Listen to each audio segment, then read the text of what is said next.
Le bilan, globalement, il est positif parce que la campagne nous a permis de rencontrer la plupart des habitants de Grand Yoff, hein, les 67 quartiers de notre commune. Nous avons eu à les visiter. Nous avons eu surtout à échanger avec les Grand Yoffois.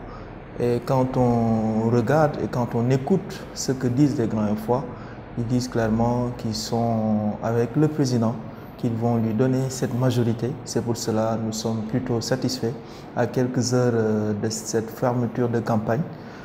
Donc nous tenons vraiment à remercier vraiment tous les Grand Yoffois qui nous ont reçus dans leur maison, au niveau des marchés, au niveau des garages. Donc partout dans Grand Yoff, nous avons été et l'accueil était favorable.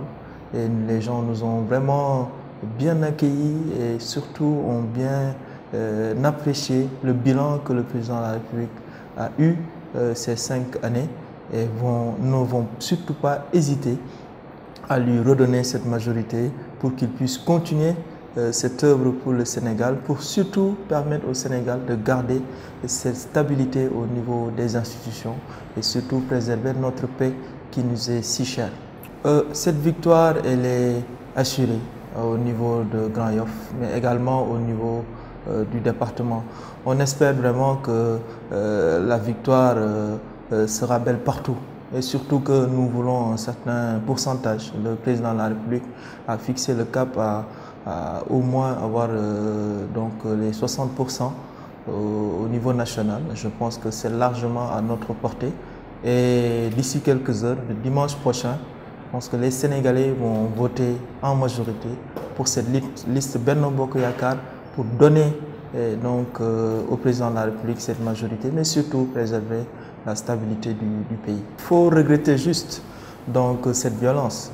Il faut surtout dire que je pense que nous, acteurs politiques, nous devons quand même avoir un autre état d'esprit. Cette période de campagne, c'est une période de compétition. Nous l'acceptons. Chacun a le droit de défendre son camp. Chacun a le droit de dire ce qu'il veut faire pour le Sénégal. Mais nous devons nous en arrêter là. Nous ne devons pas aller jusqu'à la violence.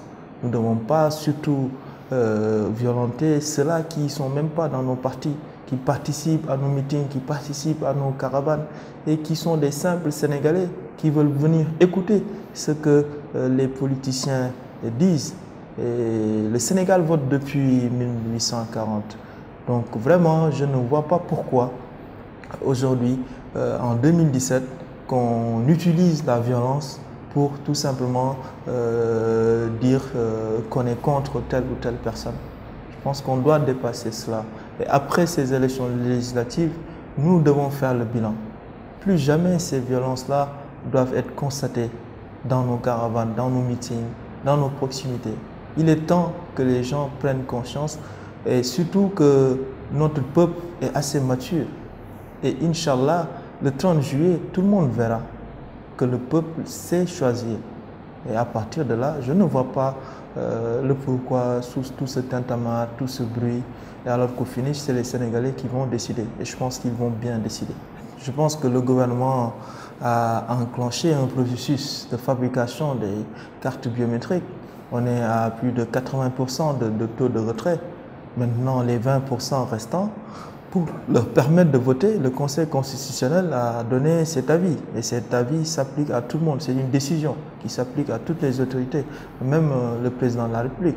Alors, je pense que tous les acteurs politiques doivent aller dans ce sens. Si la seule préoccupation, c'est de permettre à chaque Sénégalais d'exercer son droit de vote. À partir de là, je ne vois pas la difficulté. Mais clairement, l'État prendra toutes les dispositions pour sécuriser les populations parce que c'est son rôle pour permettre à chacun d'aller voter dans la paix. Et personne, je dis bien personne, ne peut déranger ce processus. Le dimanche, c'est l'affaire de l'État et l'État fera le nécessaire pour que le vote se passe correctement dans tous les centres de vote du pays. Même sans informatique, on ne peut pas voler donc une élection au Sénégal. On l'a dépassé. Depuis 2000 quand même, on a vu que toutes les élections qui se sont passées au Sénégal se sont bien passées. Et je ne vois pas en 2017 comment un État peut voler une élection. Je pense que le régime qui vient juste d'être enlevé en 2012 en est la preuve certaine qu'on ne peut pas voler une élection. Aujourd'hui, les citoyens votent à 18 h, on compte les voix dans chaque bureau de vote, dans chaque centre de vote. Donc à 20 h, je ne vois pas comment un pouvoir peut falsifier des chiffres, sachant que dans chaque bureau de vote, il y a un représentant de l'opposition.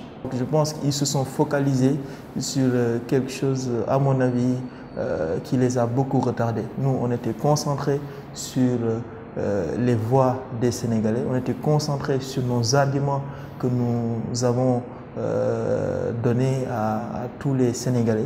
Et je pense que le 30 juillet, on verra la différence parce que l'opposition s'est arc-boutée sur juste un fait irréaliste. Hein. Donc le fait de voler des élections au Sénégal, c'est irréaliste. Même les Sénégalais ne peuvent pas y croire. Le Benno Bokk Yakaar, surtout de Grand Yoff et de Dakar, mais de tout le Sénégal, plus qu'optimiste. Parce qu'on sait que là où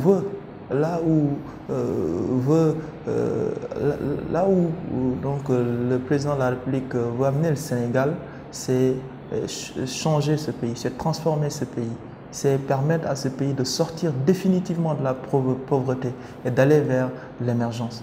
C'est le seul combat qui va d'être mené et les Sénégalais en sont conscients et voteront majoritairement pour la liste Benno Bokk Yakaar.